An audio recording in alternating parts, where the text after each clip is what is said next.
I think you have to look at art and business from another angle, and the wine industry is no different. I think a lot of people can grasp the idea of a family chateau or a vineyard that's been passed down through generations, produce wines with history, and there's a lot of that in the old world. But I also think most people can appreciate that in the new world, that's basically places outside of Europe and parts of Asia, that there's many options to make great wines. There's multinationals that own hundreds of wine brands, or some folks inherit or make a lot of money and then they buy a vineyard and they start up a brand and usually lose most of that money. But for me and my friends in New Zealand and Australia, California, we all come at having work for pennies because this is our passion. We've worked for years with the idea that someday we could make our own wine, make it the way we want it, and everything goes right, maybe make a buck. But we've seen it done poorly or worse with no passion at all. So we're just trying to do it differently with more sustainable practices, more interesting wines, and a real drive to support each other.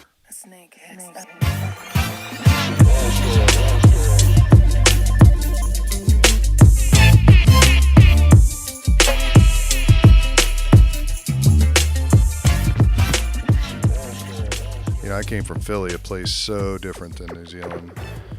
We didn't have any wine regions. We just had strong ties to the old world and their wines. And I didn't know a single person when I moved from Hawke's Bay, or moved to Hawke's Bay or Martinborough.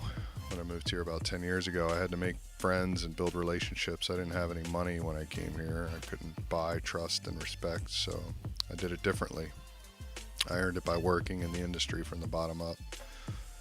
So I work with a few different growers, and they know I'm not some vague corporate entity where their fruit probably goes into like some gigantic blend. With me, they have the opportunity to see their fruit turned into a single vineyard wine. And the winery space is much the same. There's always an empty tank to be had. You just need to find wineries and fellow winemakers that you want to work with. You sort of have to make sure they know you're not going to be a pain in their ass. So, we discuss everything and get there in the end.